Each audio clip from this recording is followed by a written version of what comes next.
And apologies for our late start. We're just waiting on one more member of our team to get in, and he says he's 5 minutes away, so I crave your indulgence, and we will begin in 5 minutes or so.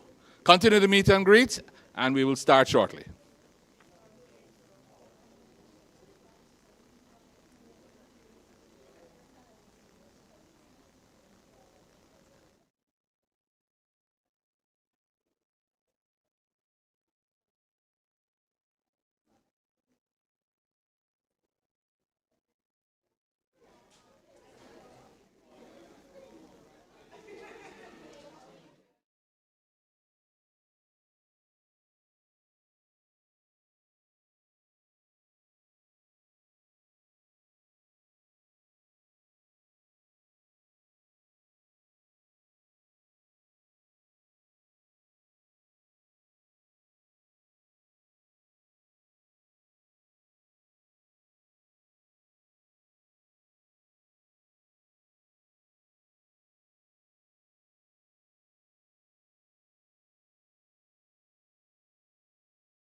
Good afternoon again, ladies and gentlemen, and thank you very much for your patience.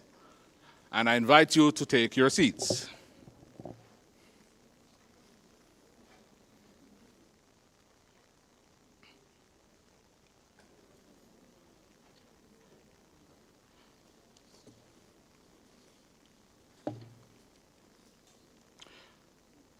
Senator the Honorable Matthew Samuda, our Minister, and I'm going to give you a long title later, but let's just say Minister in the Ministry of Economic Growth and Job Creation, and I'll explain in a few moments.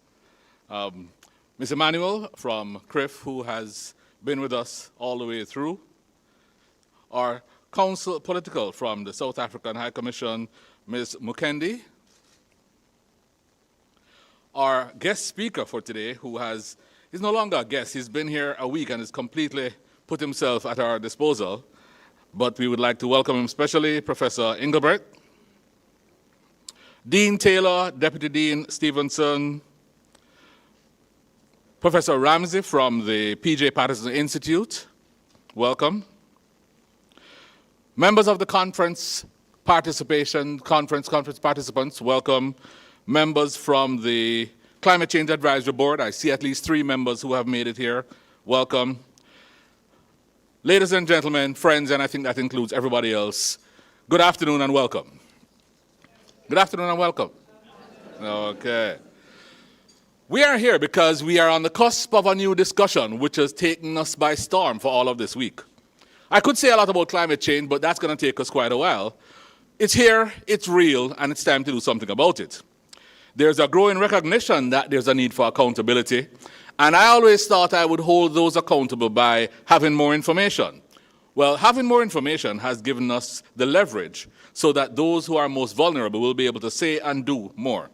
SIDS are at the greatest threat, of course, and the Caribbean sits in the middle of that cross-section.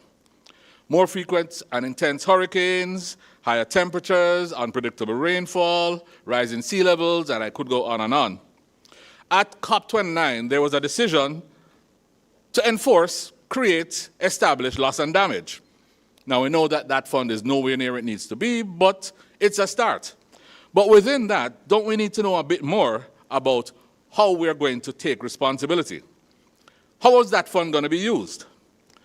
We need to be able to detect and attribute so that we are better able to claim what it is we wish to do. Detection is a process of demonstrating that climate change had some impacts or has some roots in places which are beyond or not beyond normal statistical values. Attribution is a process of establishing the causes that have given you this variation, fluctuation. Is it real, is it not? Where can we place it? Is it a natural thing or is it due to man-made contributions? The science, therefore, of DNA is very new and is taking over the world. It may be fair to say that those responsible are usually to the north and those impacted are usually to the south. It is no surprise then that Professor Taylor and Professor Stevenson and the Climate Studies Group at Mona reached out on a south-south connection to find those who have started work in DNA and to bring them here for a discussion. This is our first ever conference workshop in detection and attribution, and we're very pleased, and we'd like to say thank you to the Climate Studies Group, Mona, for initiating, promulgating, keeping us working at it, and I think we have 1 more week to go. We therefore are at the end of that first week, and for those of you who have been here for the entire time, you're going to have the icing on the cake. For those of you who have not been here for the entire time, you are going to get the tip of the iceberg and wonder what it is you have not gotten. So as we begin, I'm going to ask for a couple of greetings, then I will ask for our introduction of our guest speaker, and then we will hear from the man himself. So as I start, our first greeting is going to come from our partners. There are many partners who have made this possible, and partnership always works. The Ministry of Economic Growth and Job Creation, the National Environment Planning Agency, the Forestry Department, the Caribbean Community for Climate Change Center, the Caribbean Catastrophe Risk Insurance Facility Segregated Portfolio Company, the P.J. Patterson Institute for Africa Caribbean Advocacy, and the South African High Commission. Our first greeting is going to come from Ms. Elizabeth Emmanuel, who is head of the Technical Assistance and Corporate Communications Portfolio, CRIF SPC. CRIF, as you might know, is the world's first multi-country, multi-peril, risk pool-based parametric insurance, which is a mouthful to say everything that comes under disaster risk and planning for it, and if you can forecast for it and save for it. See how much I learned from your last talk, Liz? The facility has 23 members, 19 in the Caribbean and 3 in Central America, and I hear that there are more about to join. Many have benefited and more are about to. But to tell us more about CRIF and to bring her greetings, we invite Ms. Liz Emmanuel. Liz?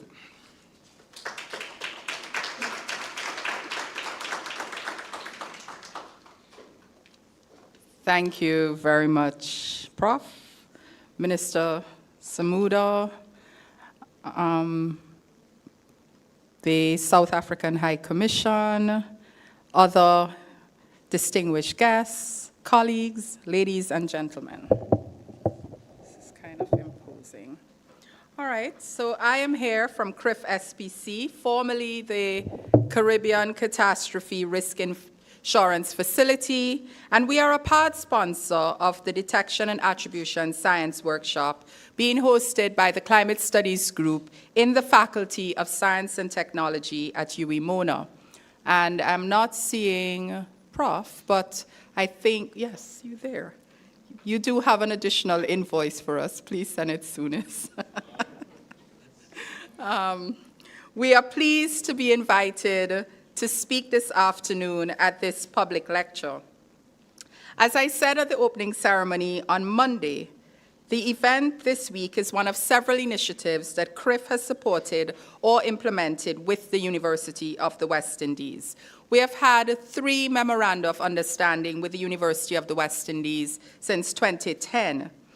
So we have been solid partners with UWI. These memorandum of understanding are underpinned by work plans, funded work plans, in which we do a range of projects and programs with different departments at UWI. I think right now we're also working on something to do with Negril and climate change and the coastline, and we have another study coming up with UWI St. Augustine to do with climate change and citizens' participation, etc. And of course, we have been working over the years with the Climate Studies Group. We have provided at least $1.5 million to the University of the West Indies in the form of scholarships, internships, studies, etc.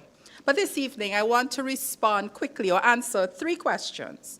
What is CRIF? But Prof. Weber told you a little bit about that. What does CRIF and the parametric insurance products that we provide have to do with loss and damage? And why are we taking this sort of deep interest in supporting the University of the West Indies?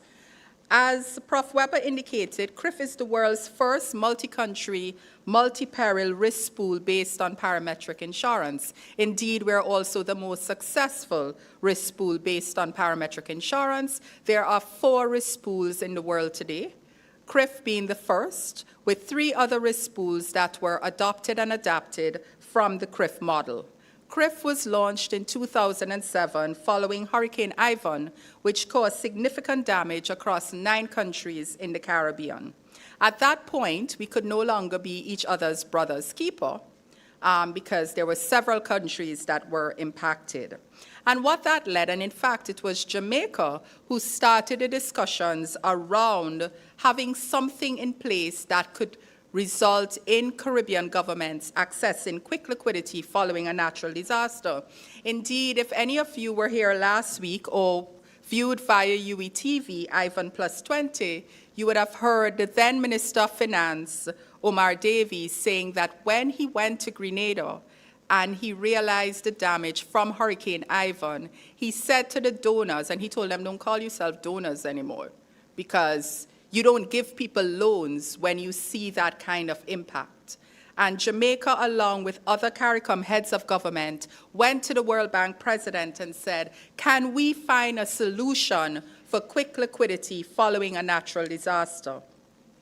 The Japanese government came forward and provided a grant to allow for several assessments to take place.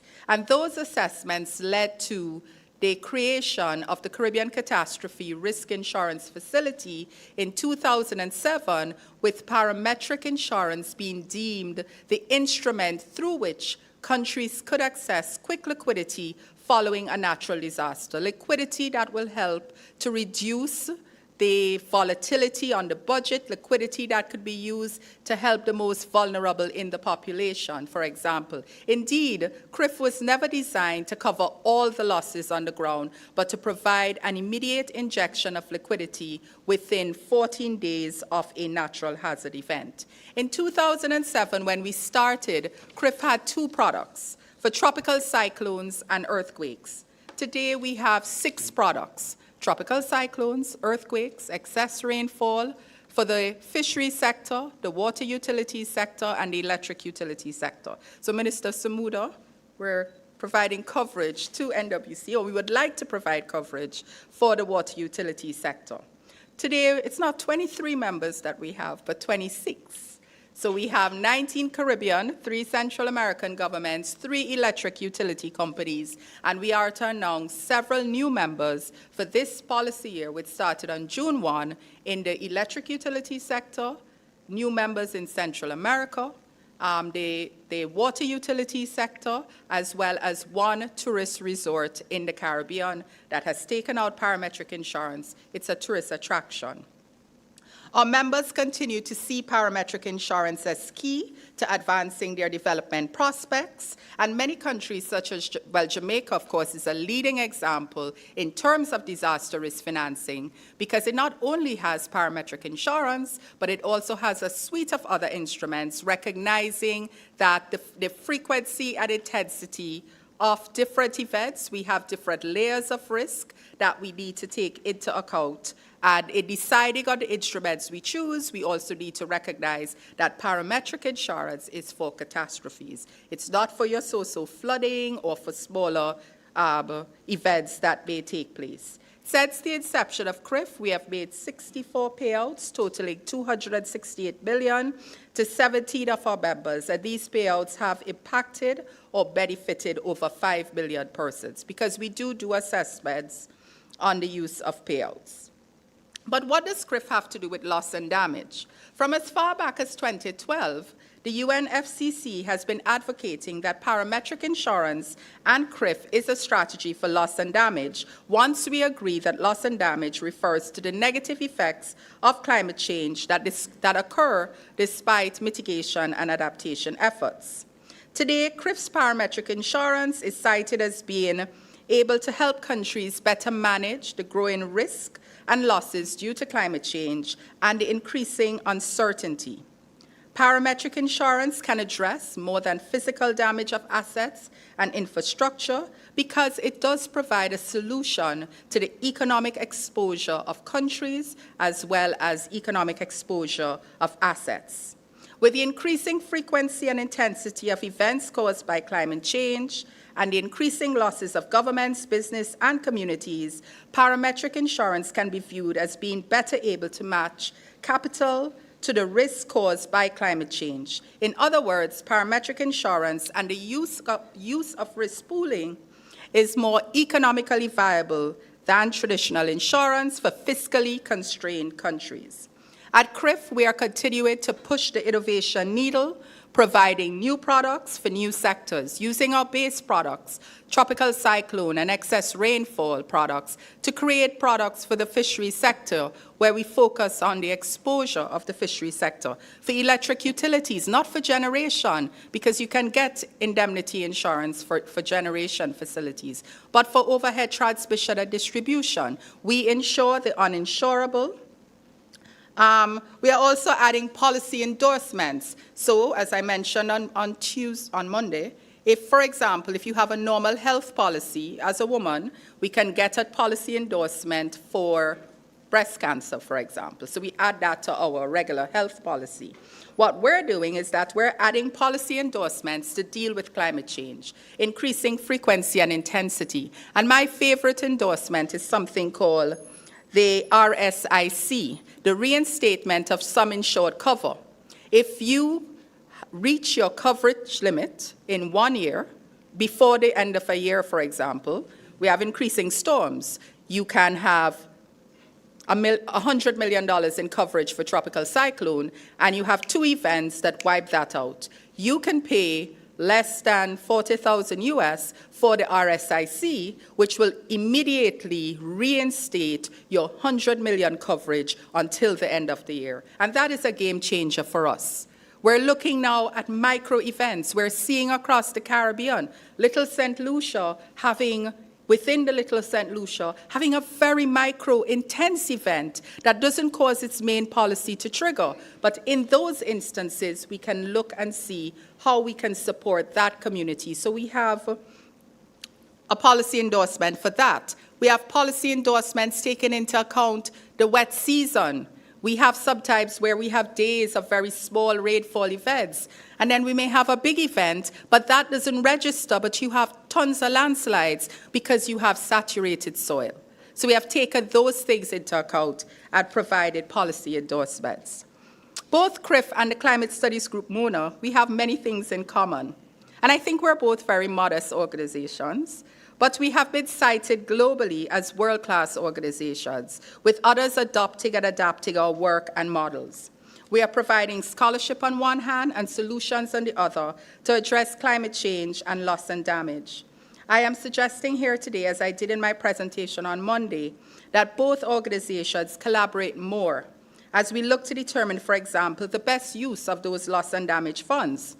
How can we use insurance to ensure, that's bad, that the loss and damage funds can deliver more than the $700 million it has? And I suggested that investing some of those funds in insurance, it's $700 million. Maria cost the government of Dominica $1.2 million, right? Billion. It's $700 million, and it cost them $1.2 million US dollars. But if you invest some of those resources in parametric insurance, it means that $700 million that you now have in those funds multiplied by 10 in coverage will be $7 billion, right? So that is why it's important that from the insurance perspective and parametric insurance, we look at how we could use some of those loss and damage funds to increase the coverage levels of many of our countries that are underinsured against natural disasters, such as tropical cyclones. So we're looking to work with you on that so that those L&D funds can deliver much more. One of the things that I want to say here today is that reinsurance capacity, right? When you have insurance, you have to buy, insurance has to buy insurance. And that's what we call reinsurance. But reinsurance capacity for the Caribbean has been reducing. The capital markets in Europe and North America are providing less and less reinsurance capacity. So for those of you who have insurance for your homes, you're going to realize that every year now it's increasing more and more, and it's ridiculous because the reinsurance capacity is reducing. But the good thing is CRIF operates as a development insurance company. So we're not like a regular private insurance company where we make profit and we give it to shareholders. Once we pay all our bills, our profit go back into our members, either through reducing premium or developing technical assistance programs, working with communities to build resilience. And the reinsurers like that. And they are happy to be associated with a company who is seeking to build resilience. So guess what? We're getting reinsurance capacity where others are not. We actually had a very great program this year in terms of the cost of insurance, which means that what we were able to pass on to our members was reduce premium costs. So with that said, because we have that reinsurance capacity, it's also great for us to work closely together and for the Loss and Damage Fund to work with us. And I'll close by saying our support through this workshop has been possible through a very well-developed technical assistance program which underpins our role as a development insurance company. And we take that program, Isaac, our CEO, Isaac Anthony, he takes that program every year to the reinsurers who now want to be associated with the program and do stuff with the program. So we're focused on members' development needs, their prospects. We ensure that our surpluses go back to our members so that we can do work with organizations like the University of the West Indies. Our program so far has been in excess of $10 million US dollars, and it continues to grow. We have provided 175 scholarships to Caribbean nationals, and I'm encouraging you, the 2024-25 program closes on Saturday. Please apply so that I can push my board to give me more scholarships a year. If you don't apply, I can't do that. We have placed 171 young Caribbean nationals in internships since 2015. I see, is it the three of you? Two of you sitting down there. I see Ryan, I see Sophia. They were CRIF interns. I think we paid you between $900 and $1,000 US a month to be an intern. UWI gets a lot of interns. Minister Samuda, you can get one too. No, I'm serious. No, but I mean, they don't get that now. They're now professionals at 5Cs. But it's a great opportunity, and we encourage you. We have had interns at Climate Studies Group. We continue to support resilience building projects across the region in areas such as climate change adaptation, nature-based solutions, etc. Just Friday, we went to Bethel Isle in Mandeville to bring water to that community, Minister. We provided 50 1,000-gallon tanks and guttering to Bethel Isle community to bring water to that community under a small brand program. We want to continue to work with the UE and deepen our engagement with CGSM as an important innovation and research hub to build the talent pool and skill sets in the region in the areas of climate science, loss and damage, catastrophe risk modeling, so that we have more persons in the region that could support the work that we do. But importantly, we want to be able to see how we can work with your team to better determine or attribute extreme weather events to anthropogenic climate change and ascertain to what extent certain events have become more frequent and more intense. We have data, you have data, we do studies, let us work together to ensure and safeguard the development prospects of the small island developing states, not just of the Caribbean, but of the world. Thank you.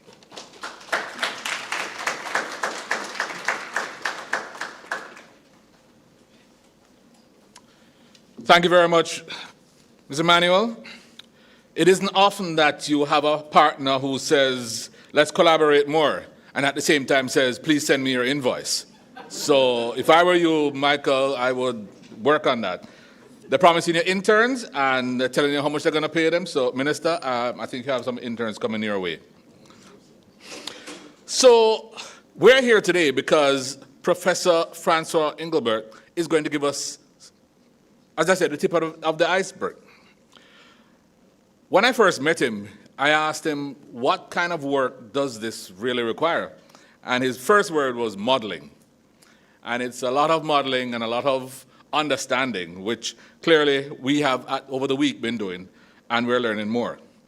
But I go back to the connection because he is from the University of Witwatersrand, South Africa, which means we have a connection with South Africa. Jamaica and South Africa actually established diplomatic relations in 1994, 5 months after the first free democratic elections. And we've been partners since. There are actually 2 institutions with whom we have MOUs. And I'm putting it to you, Dean, that this needs to be 3, because all that we've learned from Prof. Francois means that there is a lot for us to share. The Consular Political from the South Africa High Commission is Ms. Prizuma Mukendi, and I'm going to ask her to come forward and give greetings on behalf of our partners who have brought us this gem and continue to work with us.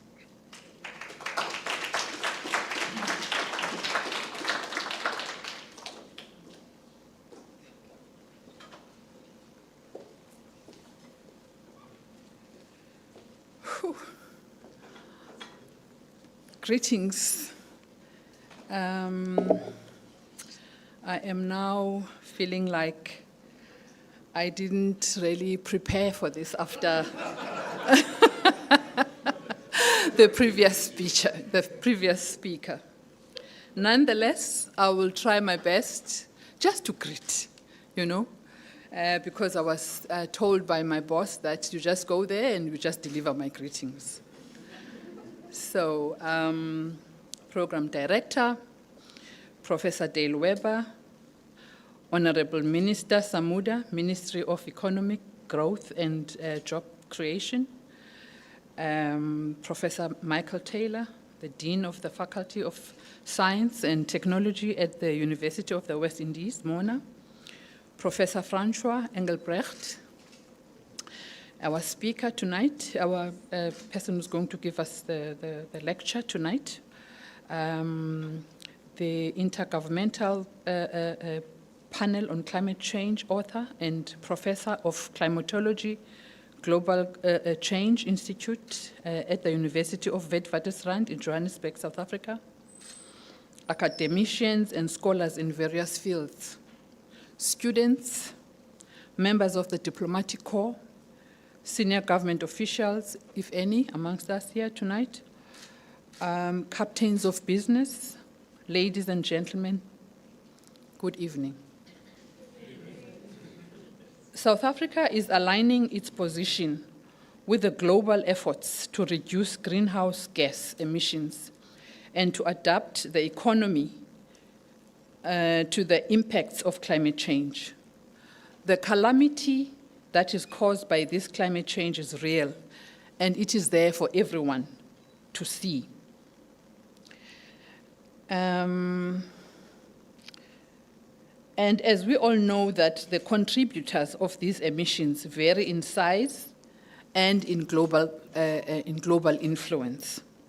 It is therefore an honor for us as the South African High Commission to have Professor Francois Engelbrecht from the biggest university of, one of the biggest universities of South Africa, and probably the Southern Hemisphere, collaborating with this great institution of the Caribbean, the West Indies University, sharing with us on how we can mitigate and arrive at a fair climate justice.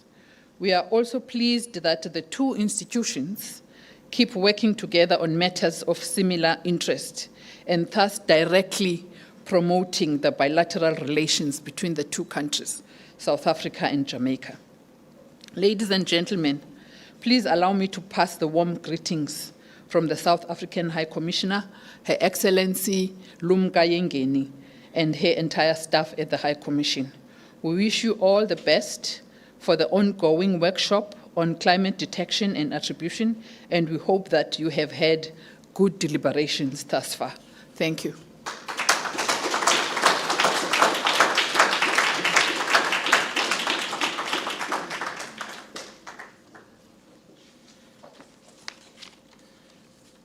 Thank you very much. Thank you very much, Mr. McKendy, for the greetings, and please do pass our greetings on to the High Commissioner when you see her. And I thank you for the pronunciation. I've been struggling with it. So it is Witwatersrand, right? Witwatersrand.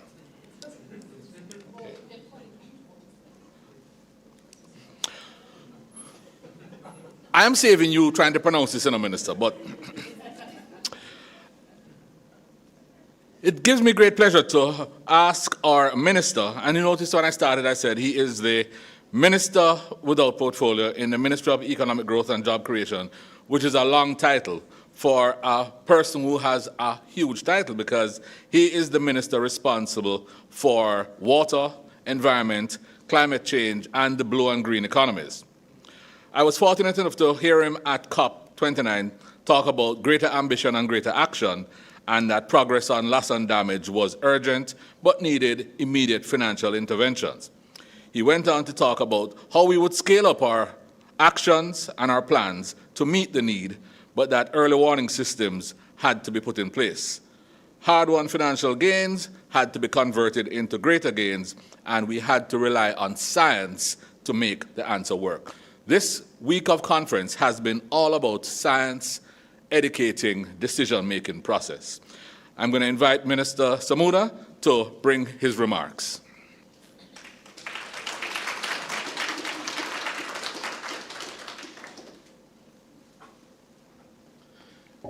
Thank you, Prof, for that warm welcome as well as for the assistance with the pronunciation.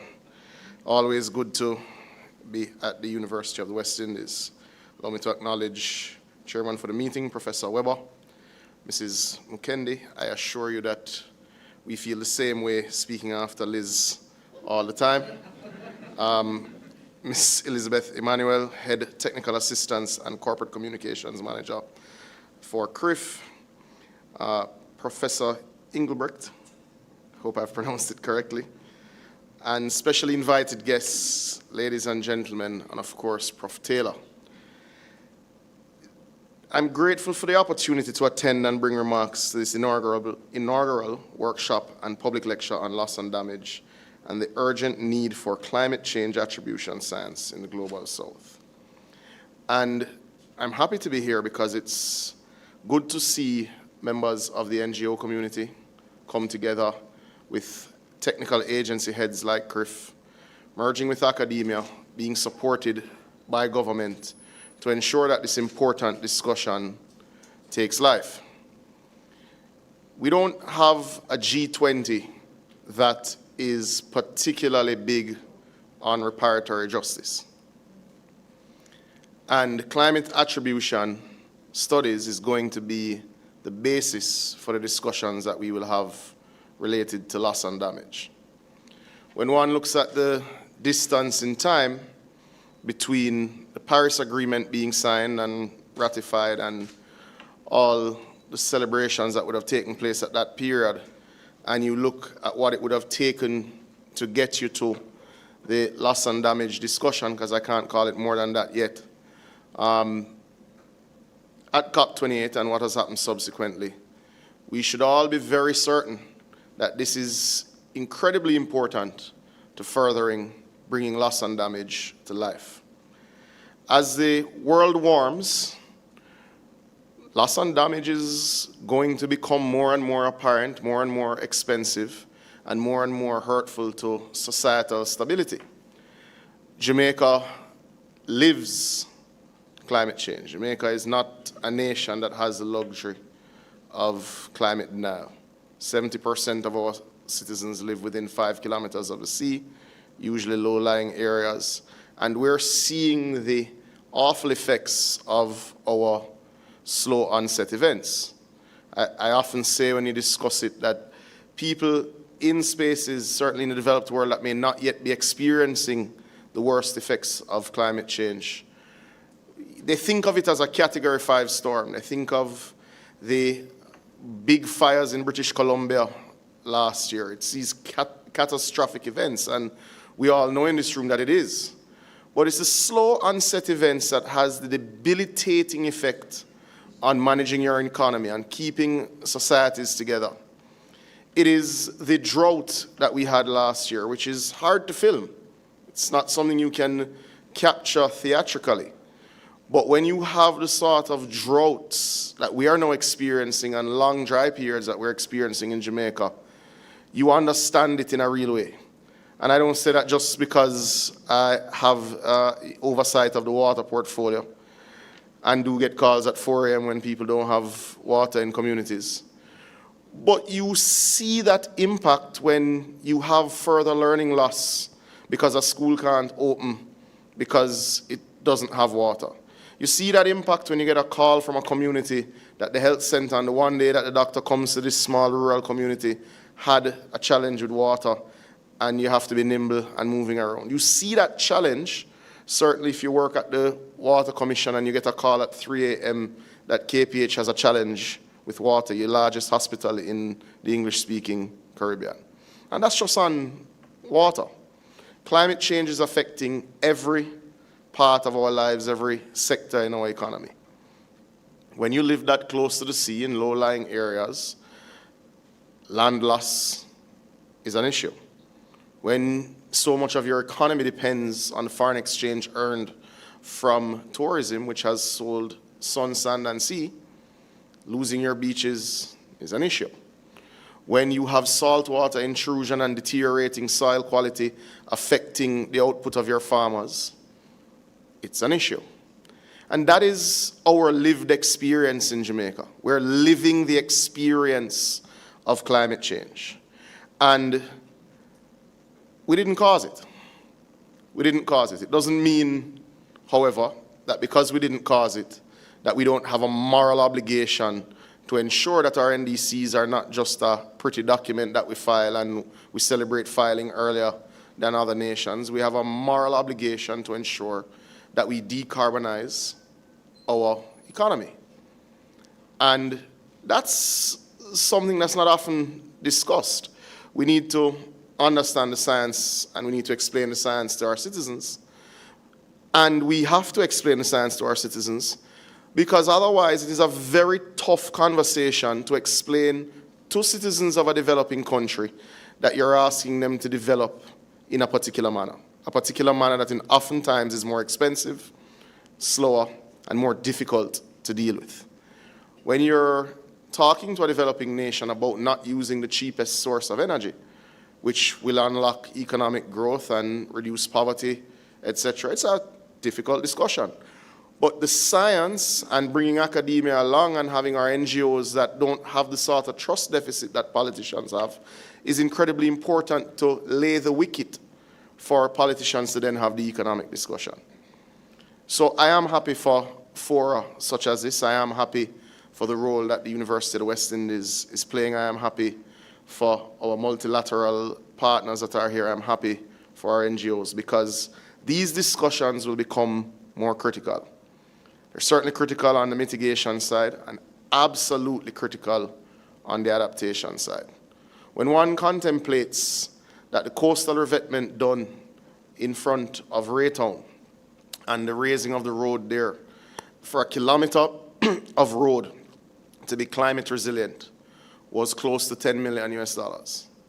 And we contemplate that to de-risk the investment that is Kingston and St. Andrew, you have 28 kilometers of that to do. That will trigger no new job. That unlocks no new investment. It simply de-risks the investments already made behind. It protects lives. It protects livelihoods. So it is a duty of the government. But no new economic activity comes from that size investment, as opposed to when you do a road bypass in somewhere like St. James and it cuts travel time from the airport to Negril by 45 minutes. It unlocks new investments in other areas of Hanover, etc. That project is the same size as the coastal revetment. That will not have that impact. It may reduce the insurance premiums that Liz spoke about, but it doesn't unlock new investments. It simply de-risks ones that are there before. So when one contemplates that your adaptation plans have to have the mix of nature-based solutions, the mix of climate-resilient infrastructure, have to contemplate citizens at the center of these plans, and have to contemplate making investments in many cases that, to make them climate-resilient, are way more expensive than some of the infrastructure we'd have built in the past. These are tough discussions. When you're going to build to particular specifications that you haven't really built within the past, and people say, well, why is this project costing so much? And now you're unable to do other projects that you need to do. The science has to be understood to get you the political space to do these things. The reality is, regardless of how we feel in this room, if we are not able to convince those not in this room that these are the appropriate steps, these steps cannot be taken. That's the nature of the democratic will of our people. That's the nature of our democracy. So this is important. I think it's one discussion in many that have to happen. But this one is particularly important, as the World Bank would have announced that, yes, its board has approved the loss and damage fund being housed and managed from the World Bank just this week. So loss and damage is coming to come. How it comes to come, I think, will be determined a lot by what is discussed here this afternoon, and I'm eager to join the discussions and to learn as well. So I look forward to your presentation. I thank you for the opportunity to join you, Prof. Taylor, and certainly anytime we can support, we shall.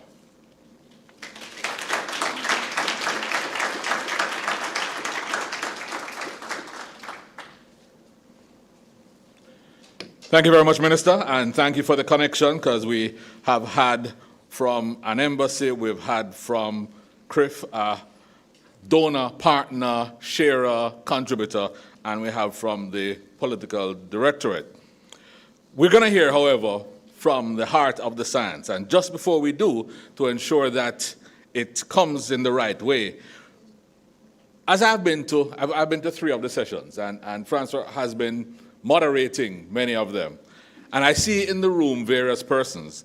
And one person I saw, I realized is going to be introducing our keynote speaker. A graduate student in the Department of Physics, Candice Charlton, has been asked, volunteered, requested to introduce our guest speaker. And I think she might have collated notes over the last couple of days to make this introduction. So I invite you, Candice, to come forward.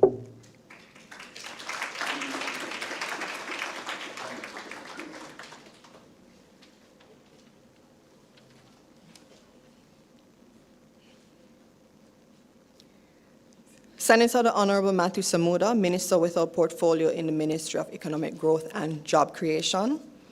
Mrs. Pamusa Makendi, Councillor Political at the South African High Commission, Professor Michael Taylor, Dean of the Faculty of Science and Technology, Professor Dale Weber, Chairman of the Climate Change Advisory Board and Director of the Center of Marine Sciences and our chair for this event, our esteemed speaker, Professor Francois Engelbrecht, Ms. Elizabeth Emmanuel, Head of the Technical Assistance and Corporate Manager Team at the Caribbean Catastrophe Risk Insurance Facility.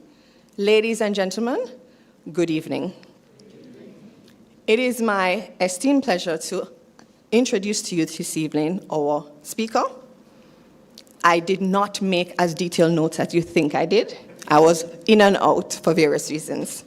However, we do have some information about him that we can share. Professor Francois Engelbrecht is the director of the Global Change Institute and professor of climatology at the University of the Witwatersrand, Johannesburg, South Africa.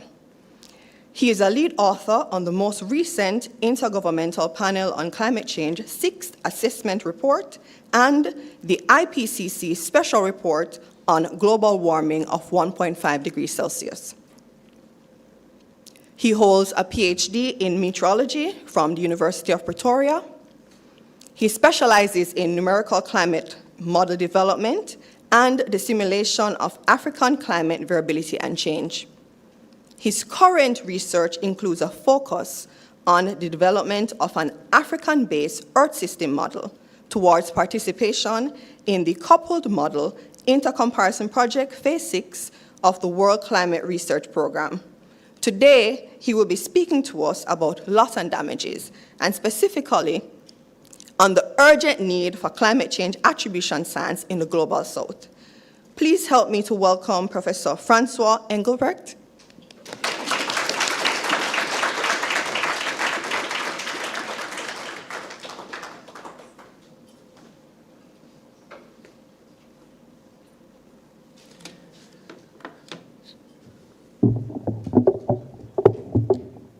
Thank you.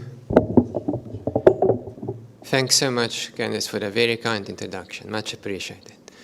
Good afternoon from my side to Minister Samuda, my compatriot, Ms. Mukendi, Professors Weber and Taylor and Stevenson, Ms. Emmanuel, good to see you again as well. Colleagues, fellow scientists, all protocol observed, as the South Africans like to say. Good afternoon from my side. It's a great privilege to visit Kingston in Jamaica for the first time. Wonderful to have made this trip as a South African. And yes, an important topic we are discussing, so important, I think, for both our countries. The increasing impacts of climate change, loss and damage, and the science of how we link the changing climate to these increasing impacts and damages we are experiencing across the world. For us as the scientists, it is magnificent to see the Minister in the room, to see the South African High Commission in the room. We realize very much that our science is only worth that much if it has this opportunity to find uptake in policy. I'm very happy to say that in my own country, there's a long tradition of the government being willing to listen to and interact with the climate scientists. And since I've landed here in Kingston, I've immediately realized it's the same in Jamaica. And not all scientists in all countries have this privilege of having this level of representation at their meetings. That communication line between science and policy doesn't exist everywhere. I think we are very privileged in our countries as the scientists to have that. We've had a wonderful week of interacting. We still have to make some big decisions tomorrow. I think Professors Weber and Stevenson and Taylor, I think we have reassurances here that our plans of a self-self collaboration is going to have strong political backing. For that we are grateful.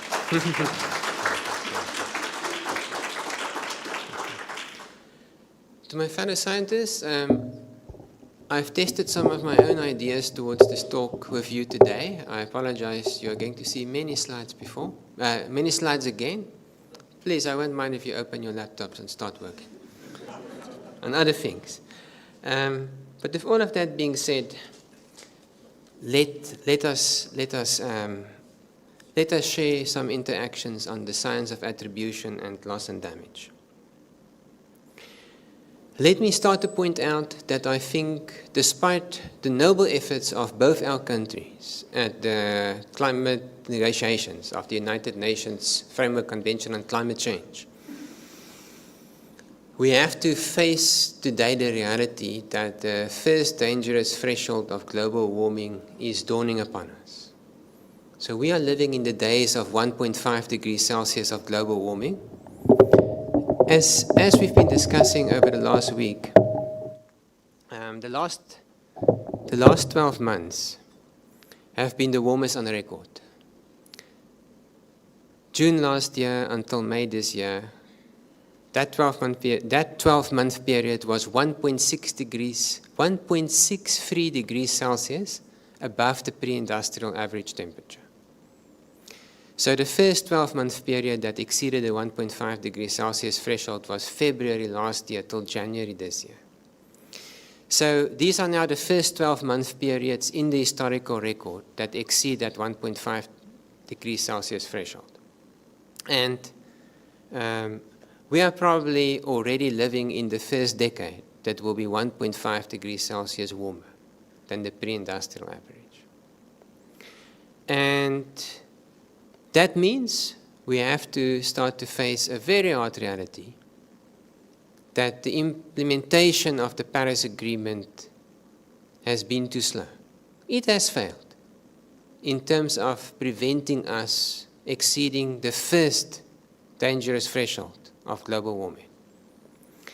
The IPCC, through its work in the special report on global warming of 1.5 degrees Celsius, where I, by the way, was reporting to Professor Taylor for many years while we wrote the report. That report found that a 1.5 degrees Celsius world is a more dangerous world. And that is the world that is now dawning in front of our eyes. I just want to say a few words about climate change mitigation and to build up towards our topic of loss and damage today and attribution.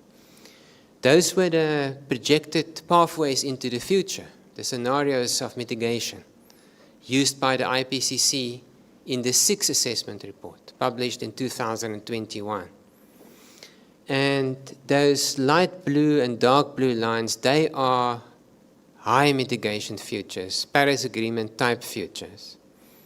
And the red lines, of course, are the fossil fuel type futures.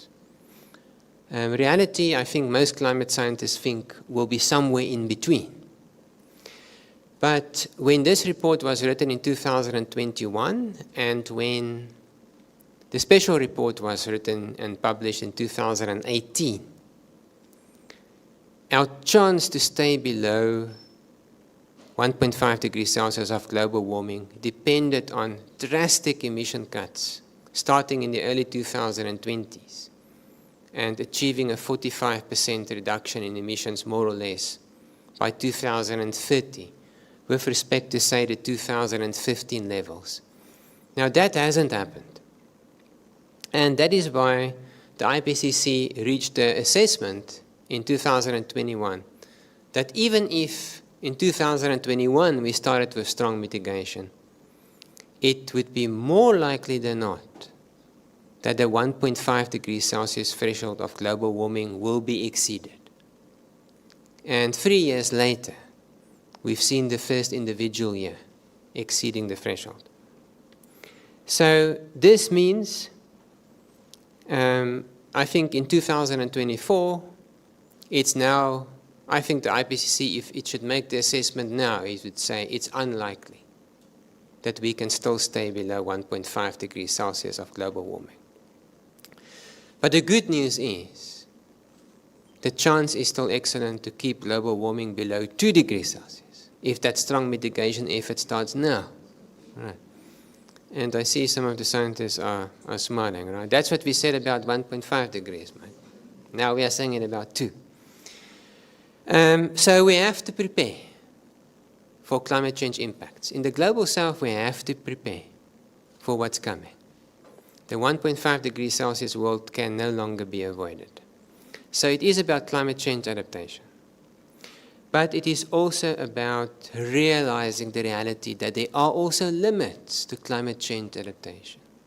And we can't phase out the coal and oil that is still being used so widely overnight. There is a commitment to further warming. And that means there will also be impacts that cannot be avoided. And that is why loss and damage is such an important discussion today in the Global South. I want to share some examples today of what is happening in my part of the world. September last year, given the current geopolitics that are so sensitive and in turmoil across the world, I think so many of us have already forgotten what happened in Libya in September last year. 11,000 people died in one day in the biggest flood in living memory. I'll talk later on in this talk about what happened there, why it happened, what was the role of climate change. But it was a massive flood event. 2 dams broke their walls. And I'll show later on that there's very strong evidence that climate change was a main driver of the event. So for me, it shows the immense risks. Recently, just a few days ago, so eloquently described by the United Nations Secretary General, when he said that the world is on a highway to climate hell. That was the words of the United Nations Secretary General. And in Africa, we are seeing this. 11,000 people lost in one day. The reality is that the 1.5 degrees Celsius world is a more dangerous world. It's not only a projection, it's an observation. So increases in extreme weather events can already be detected in every region of the world. And the climate model projections are clear that we can expect further increases in a 1.5 degrees Celsius warmer world.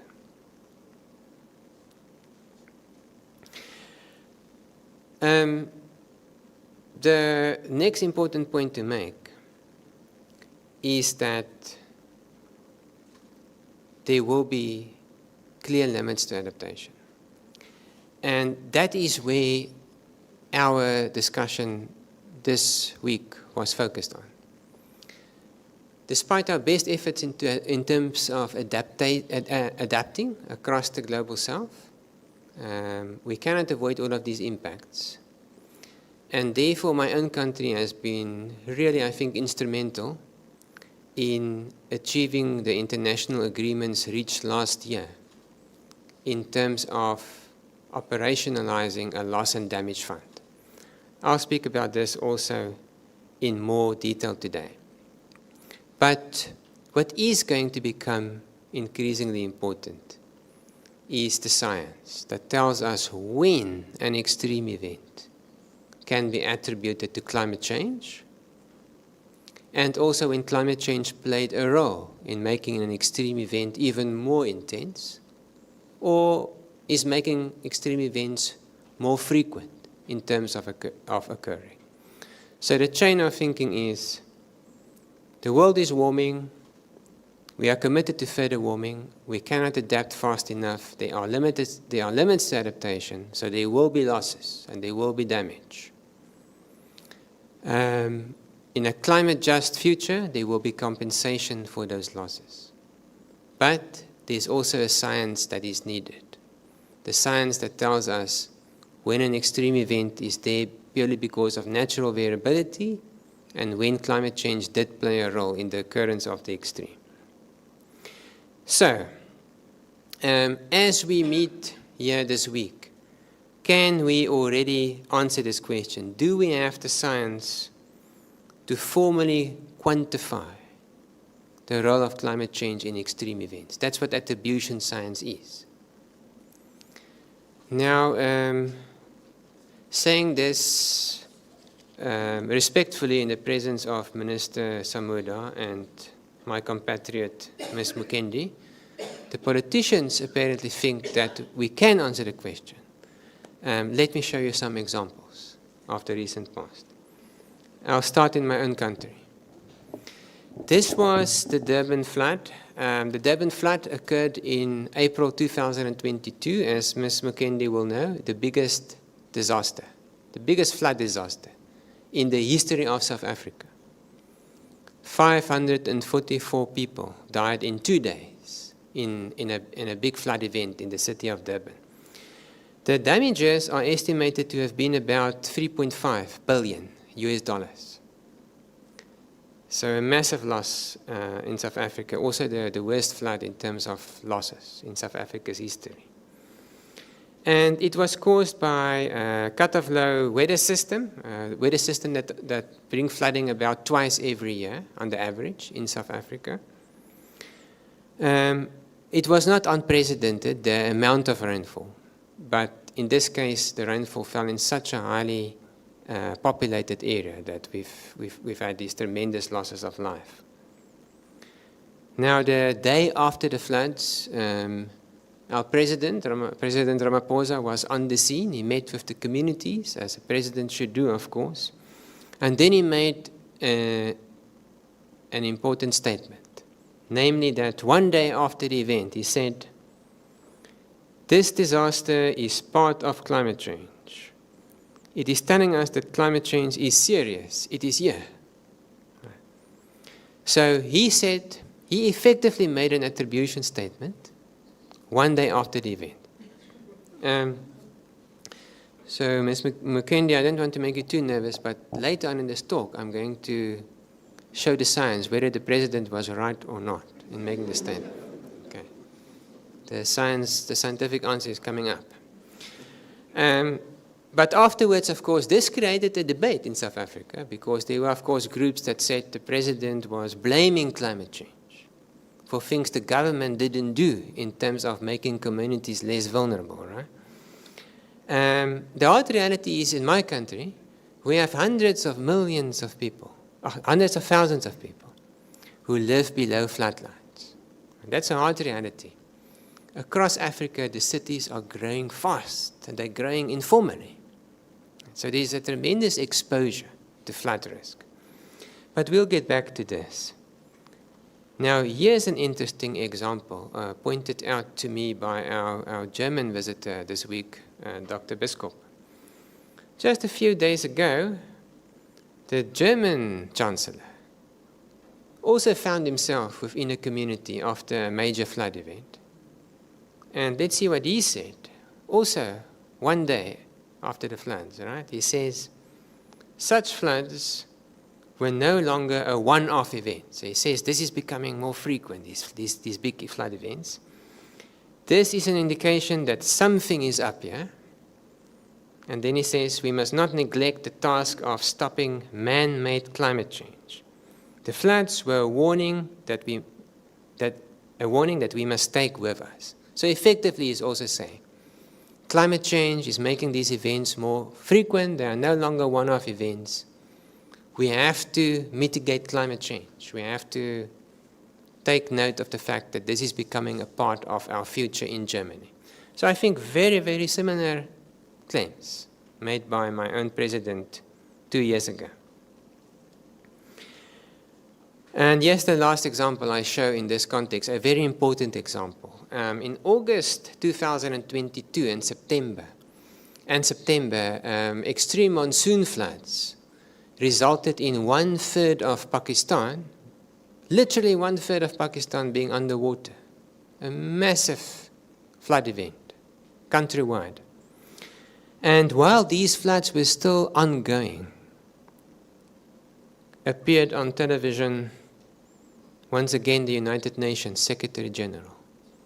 And he said, this is a monsoon on steroids. Right. So he also linked the floods to climate change.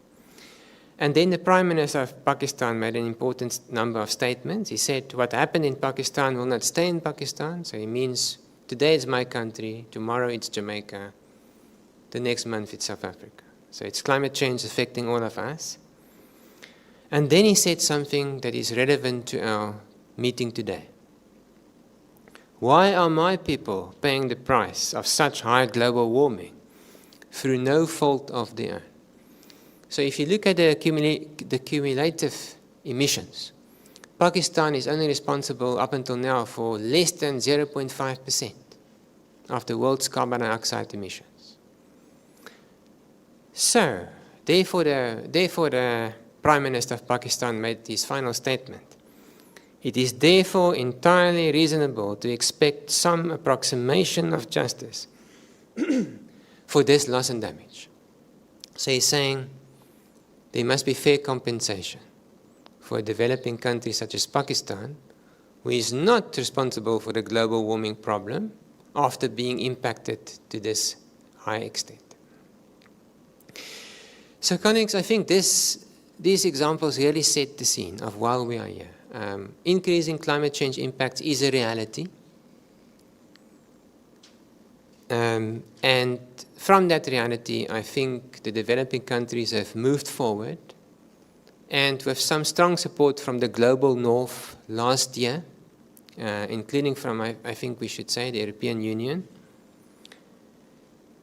the agreement of 2027 became operational. So the 2027 agreement was to establish the Loss and Damage Fund. Last year it became operational, and some symbolic payments of funding has already been made into the fund. So, of course, the fund aims in spirit. Its spirit is to provide assistance to the developing countries of the world, the most vulnerable countries, when they are being impacted by extreme weather events driven by climate change. How quickly will this fund really get off the ground? How quickly will it really have a substantial amount of funding to work with? I'm sure Ms. Emmanuel is monitoring that as actively as we are. Right. These are key questions. How long before this fund really has the opportunity to make a difference?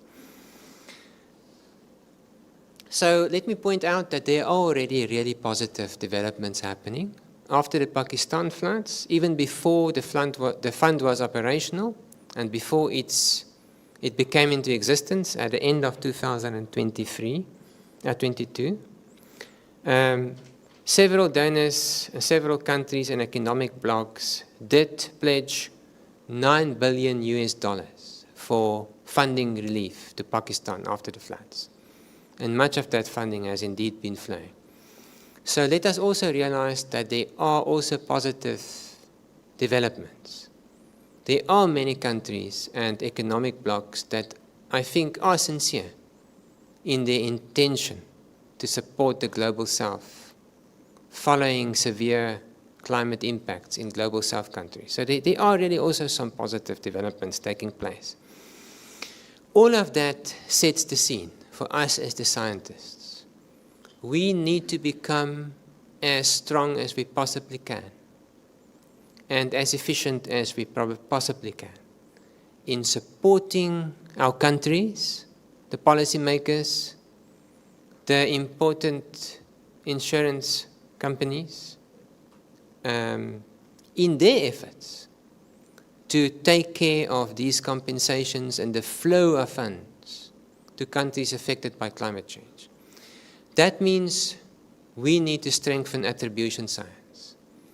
The stronger scientific evidence we can provide to the policymakers when the time comes of an extreme event that climate change did play a role, the stronger will be their case to pursue climate justice through loss and damage funding. And that's our task as the scientists, is to make the science solid. In some cases, I'm sure we will also conclude, if our science is objective, that climate change did not play a particularly important role in a specific event. That will also happen now and then. So from that basis, if I should today make a quick summary of where we are in terms of the science of attribution, so that is objectively determining the role of climate change in an extreme event, I would firstly say that we as the scientists have responded. And over the last decade, a solid foundation for climate change attribution science has emerged. We've discussed it this week. Today there are two main approaches that are already operational in many global north countries, namely the so-called probabilistic approach to climate change attribution, and secondly the so-called event-based approach to climate change attribution. We won't discuss these in much detail today, but I'll just say that these methodologies are so advanced now that in some institutes they are already operational.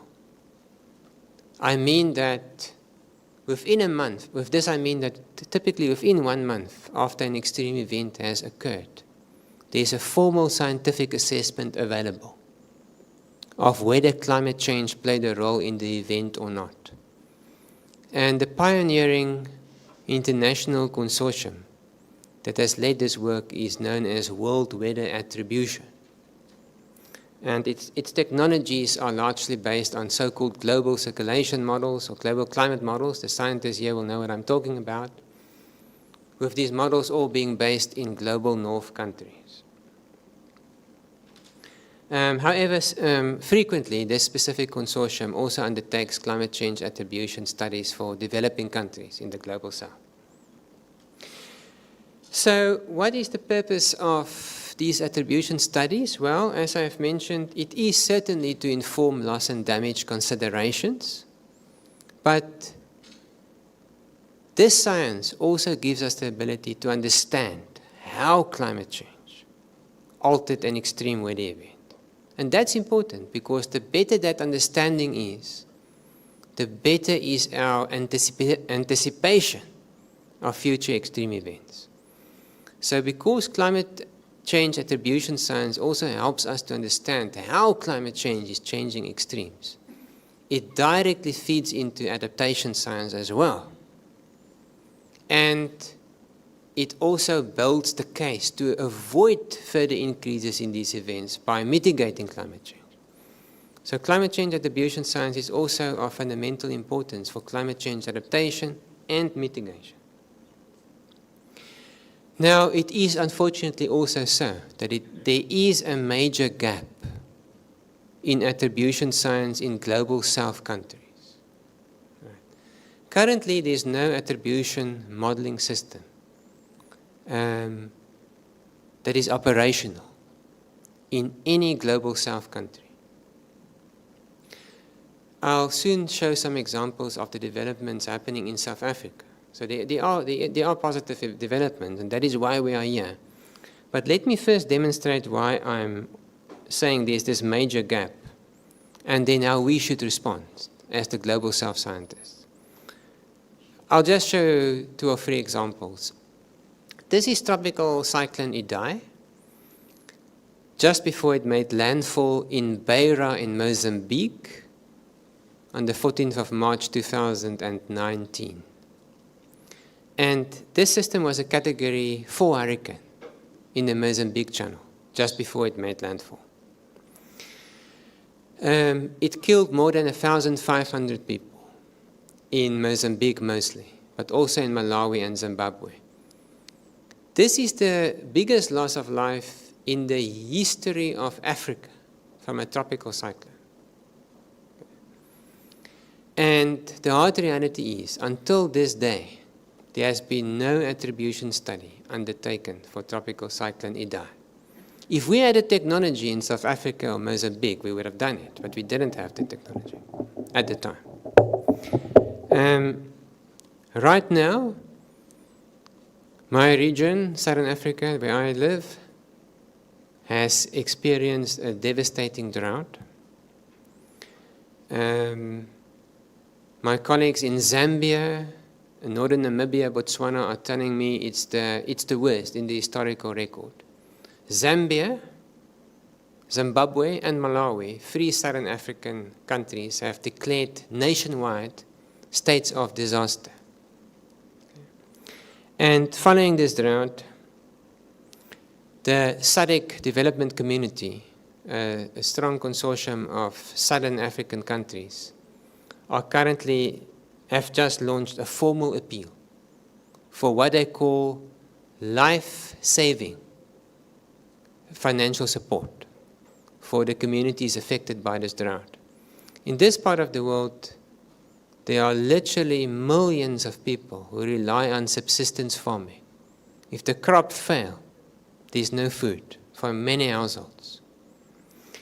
And I think if we were ready in South Africa or in Zambia, for example, with an operational attribution system, if we were able to quantify right now the role of climate change in the drought, in the context of this international support around loss and damage, the SADC countries would have had even a stronger case for their funding appeal.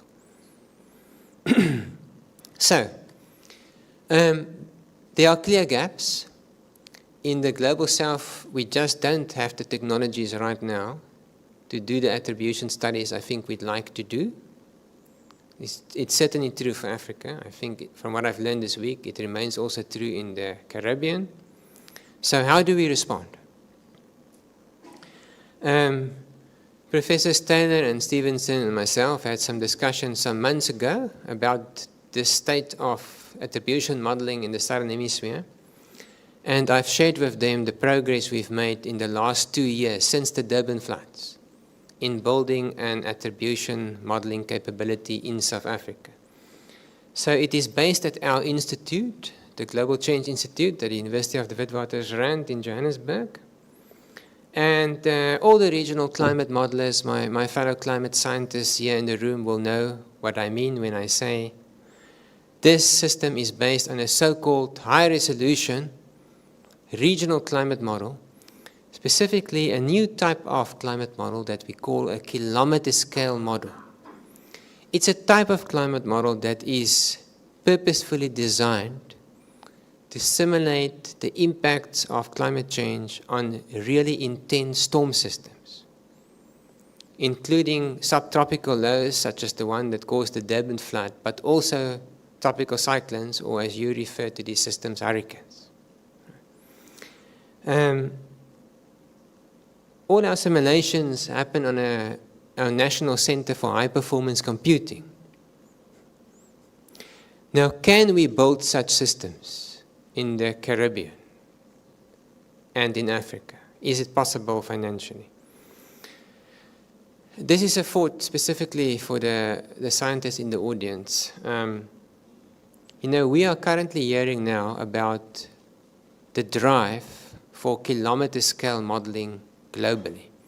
Kilometer scale models are simply climate models that run at a spatial resolution of about 1 kilometer, or in the order of 1 kilometer, say 4 kilometers.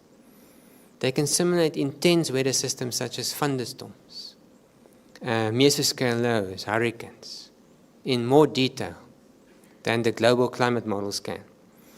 Now, right now, one of the biggest thrusts in climate modeling internationally is to develop these kilometer scale models that can run across the entire globe. It's a vision at the moment. To run them, you will need a so-called exascale computer. All right. To make that real, that's a computer that has about 1 million CPUs that it can use at the same moment in parallel.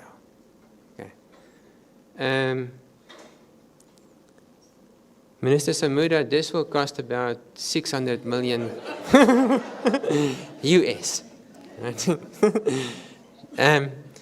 But the good news, it's not what we are looking for.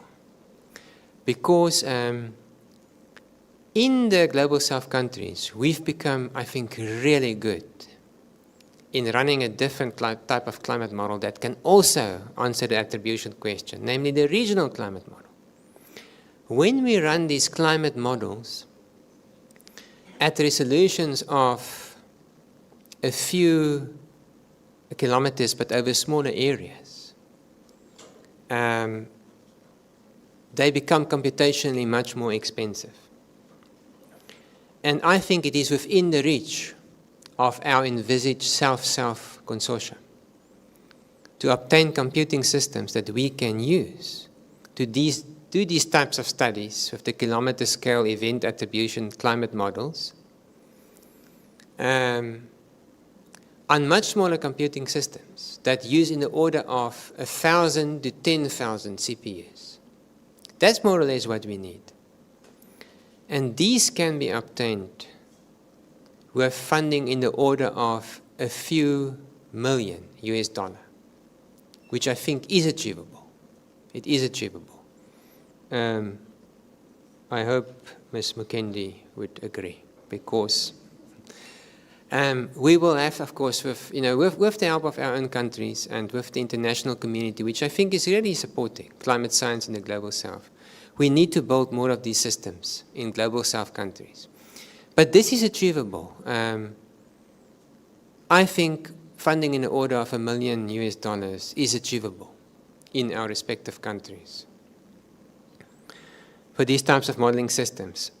So now I'd just like to show briefly how the system worked in the case of the Durban floods. I won't go into all the technical details, but effectively an event attribution modeling system relies on simulating the weather event that caused the disaster in a world that is cooler than today's world. So effectively the methodology explores how the weather system would have behaved if we haven't burnt all this coal and oil to warm the atmosphere.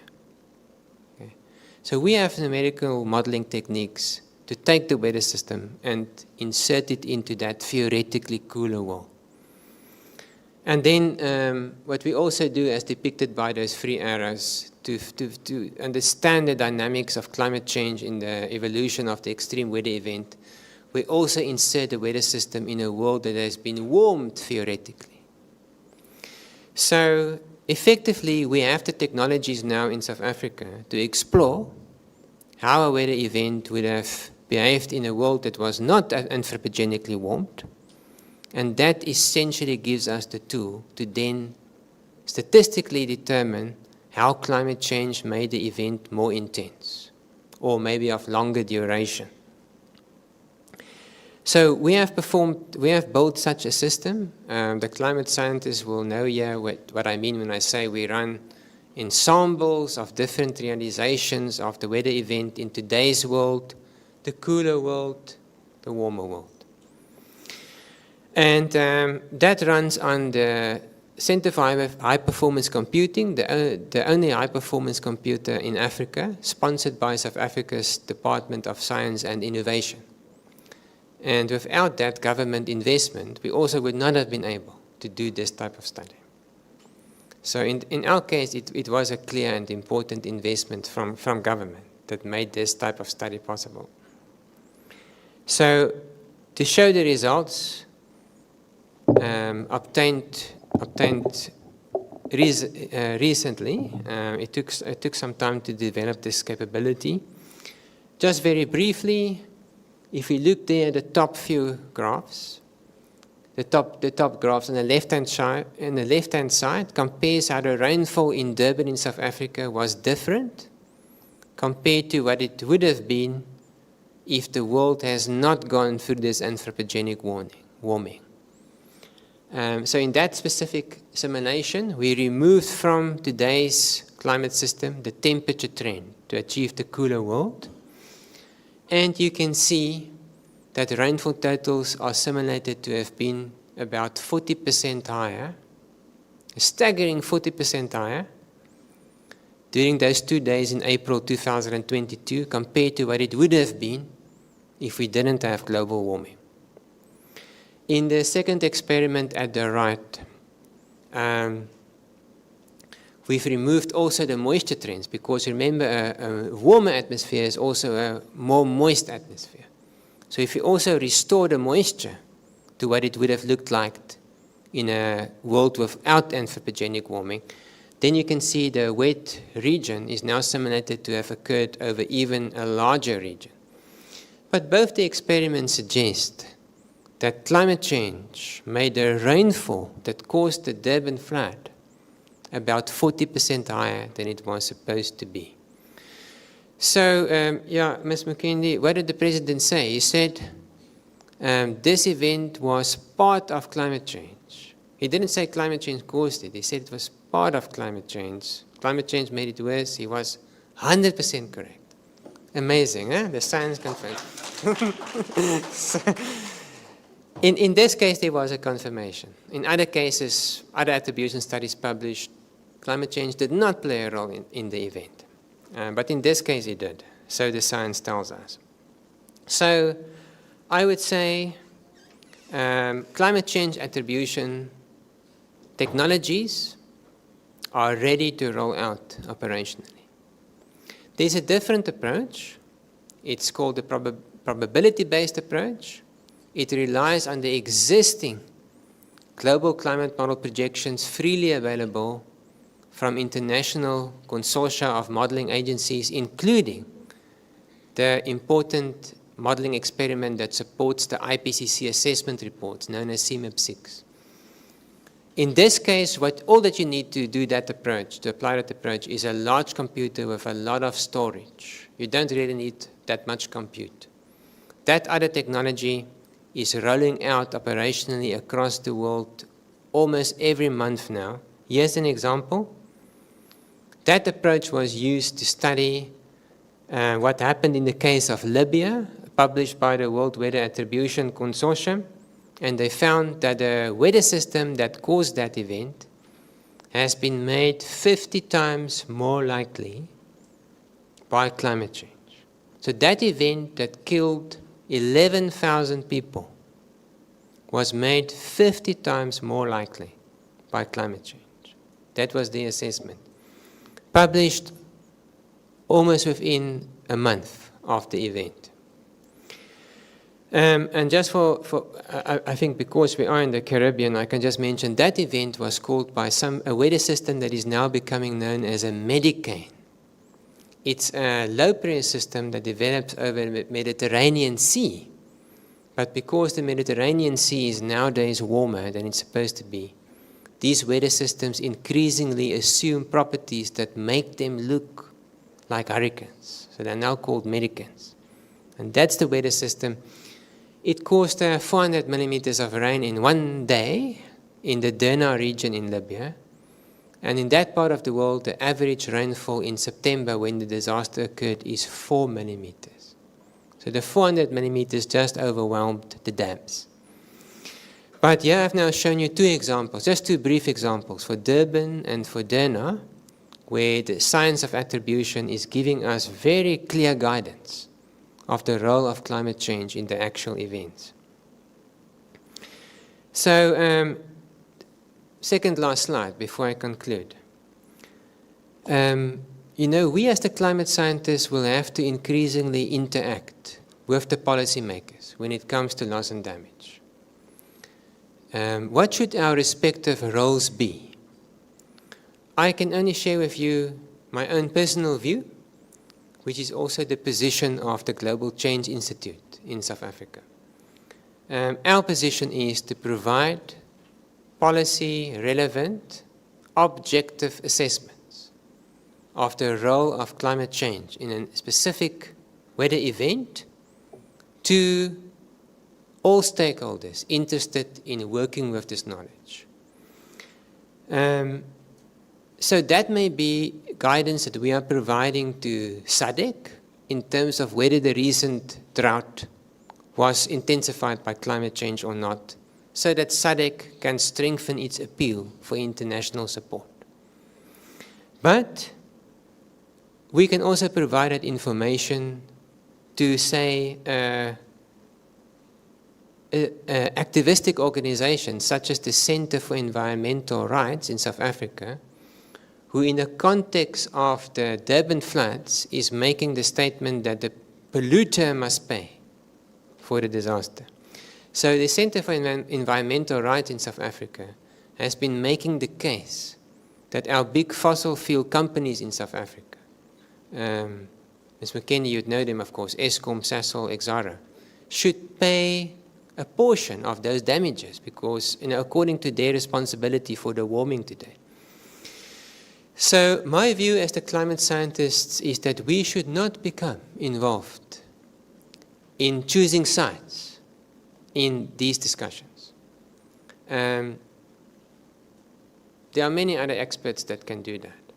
We must provide an objective assessment. So if there is a court case about loss and damage in the future, whether it is a Caribbean country suing global north countries, or whether it is the Center for Environmental Rights in my country suing Sasol, the scientists must appear in court and simply give the objective outcome of the attribution, detection, and modeling exercise, without saying you should pay you. I think, colleagues, this is going to become increasingly important. We need to preserve our objectivity as scientists. I see many of my colleagues not being able, becoming desperate, seeing the impacts in our region, in our continent, taking the next step of becoming activists themselves. My view, I don't think it's the right thing to do. Because the moment that you have an agenda as an activist, you are no longer being regarded as objective. So I think loss and damage is going to test all of us as climate scientists in this respect. My view is, let's give the objective scientists to the courts, to the governments, to the activists, to make use of the science as they all see fit. To conclude then, let me say that I think as the extreme events are increasing across the world, I think we can just switch on the television. We can all see they are increasing. Unfortunately, the 1.5 degree world is just dawning. There will be further increases. So I think it is very clear. Loss and damage will become an increasingly important discussion globally. Operationalizing it via the fund transfers will become increasingly important.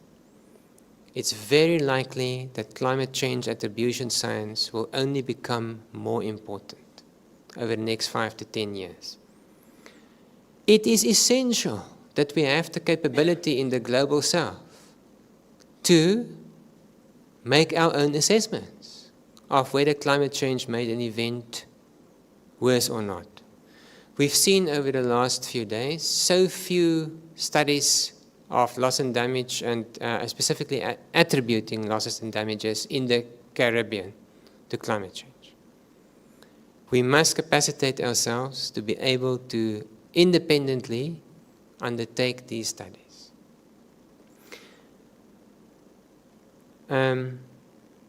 So,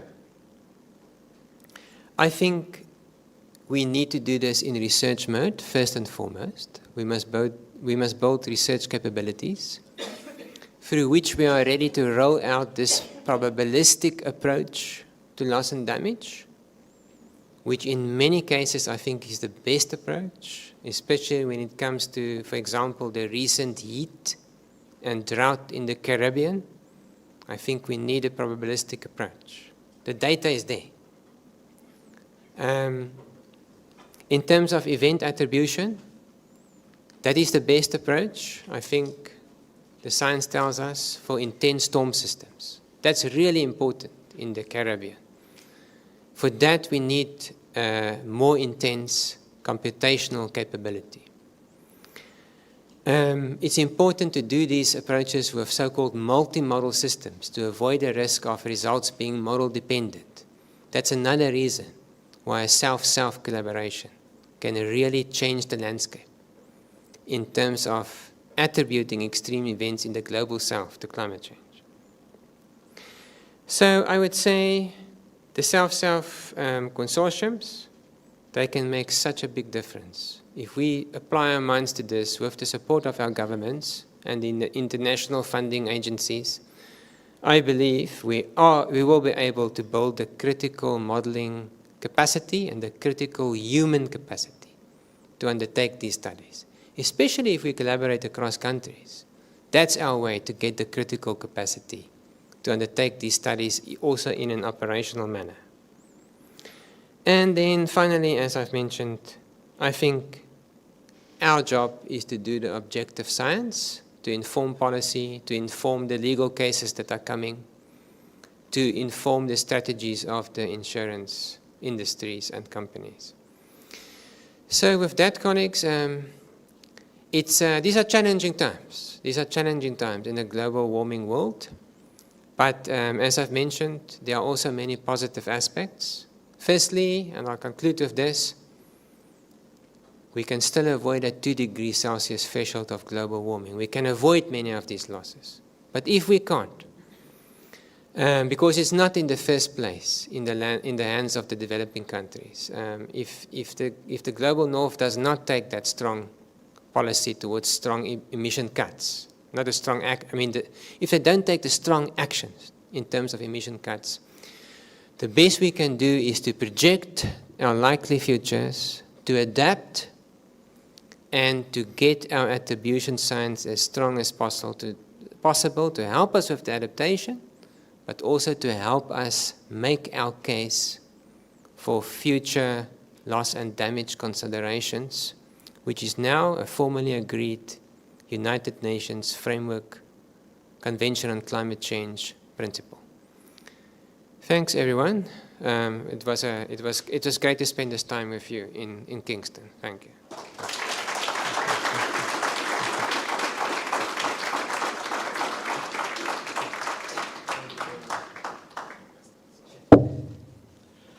Thank you very much, Professor Engelbrecht, for a sobering but valuable lesson in terms of what we have done, what we can do, and a few notes about where we can go next.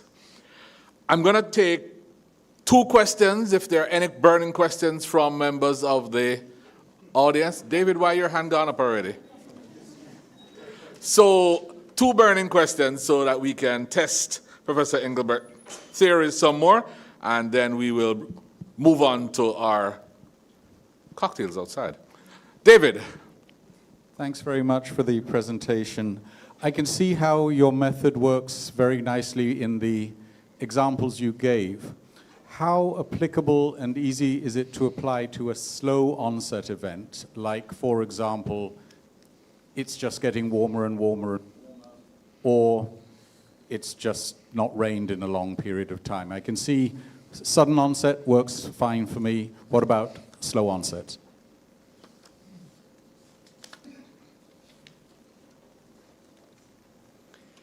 Yes, I think, so this specific methodology, event attribution, which in the meantime has become kilometer scale event attribution, because we can now do these simulations at these really high resolutions, has originally been designed for the attribution of the role of climate change in North Atlantic landfalling hurricanes.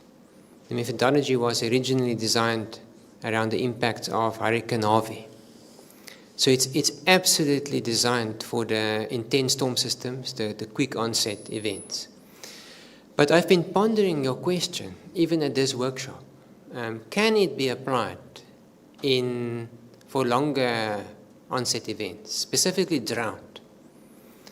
And I don't think it has ever been done, but I think if one uses the framework of seasonal forecasting, and one uses large ensembles of seasonal predictions that are generated for today's warmer world and then are repeated in a cooler world, it's probably going to be a similar type of setup. So I think right now for the slow onset events, we have an excellent tool available, which has become the standard approach to attribution, namely the probability-based assessments. So when it comes to determining whether whether climate change played a role in a seasonal drought, for example, in the Caribbean or in Africa, the probability-based method is really probably good enough to answer the question. I think it is possible to supplement that with this type of event type system that runs at seasonal timescales. But it's an interesting question. I think the science still needs to grow in that respect. But right now, for the slow onset events, we do have the probability-based method that I think is really good enough to give us a good idea of the role of climate change in changing the frequency of these slow onset events and the intensity. Thank you, and thank you for the question, David. The other question I saw coming was Georgiana. Yes. Thank you, Prof. That was a brilliant presentation. I really enjoyed it. My question is a simple one. I'm looking at the floods that happened in Kenya and Tanzania in April of this year that left 503,661 people displaced. And I wondered if your center has started any work on trying to figure out whether this particular flood was, it can be attributed to climate change. So it is really interesting. In my part of the world, East Africa and Southern Africa are affected in opposite ways by El Niño. So El Niño typically makes Southern Africa dry, and I've mentioned the big drought, but at the same time, the same changes in circulation result in East Africa being wet. And right now, our institute has embarked on exploring the role of climate change in the drought. It is a perfectly valid question to also explore the role of climate change in the floods in East Africa. Now, in both of these cases, the widely applied probability-based approach to attribution is probably perfectly suitable to explore the role of climate change in both these events. Your question is important in the sense that it points to a lack of human capacity. At our institute, it will take us a few months to complete the Southern African study. I know there are East African colleagues that are also thinking of strengthening their capacity in undertaking attribution studies at the Kenyan Weather Service. I haven't touched base with them on the recent floods, but my hope is that they would take the lead and do the study for East Africa. So also in Africa, we have work to do in strengthening our human capacity and our ability to also do these types of studies operationally. Thank you. Okay. Thank you very much, Professor Engelbrecht, and thank you for your questions.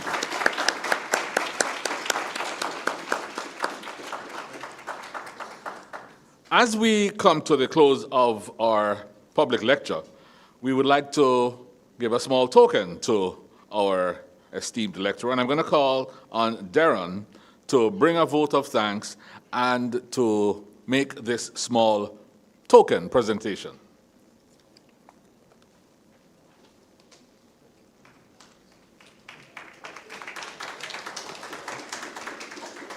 Good night.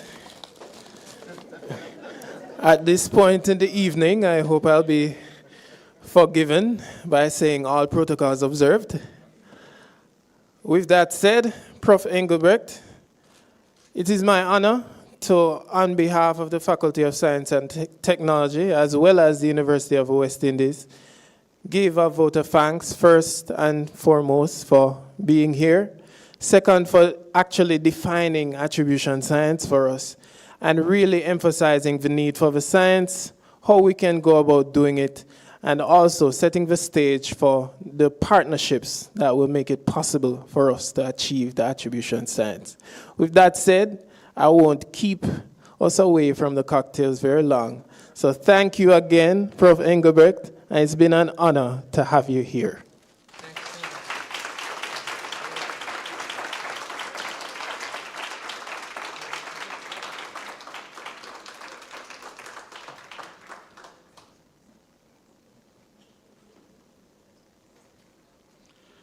Okay, thank you very much for sharing with us. I think we have learned a lot here today. We have had our minds opened.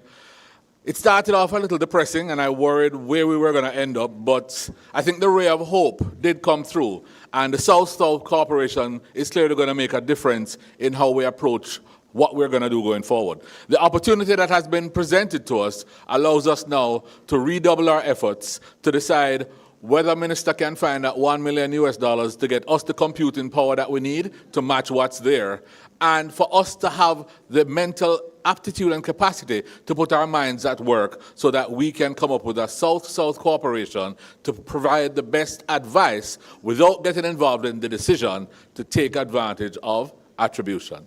Ladies and gentlemen, you've been a wonderful audience. Thank you very much. Have a good evening and share cocktails with us.